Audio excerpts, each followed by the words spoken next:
ओए परा ही रखी ओए ओए वो पैन फटी क्या फटी गई ओए ओ यारे वो जान तो भाई क्या भाई जो था क्या है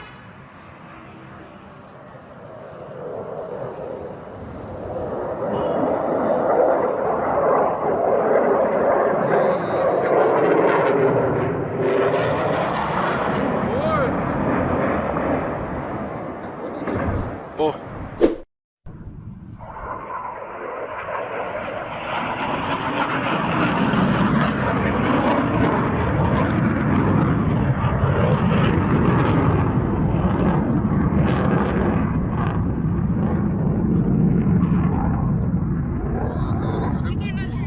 बहुत नीचे चला गया कोई तो गिर गया कहाँ गया वो गिर गया वो गिर गया क्रैश हो गया हाँ क्रैश हो गया वो तेरी खैर बहुत स्पीड में गया ये वो तेरी खैर निकाल जल्दी शिट ये तीन अभी जो घूम रहे थे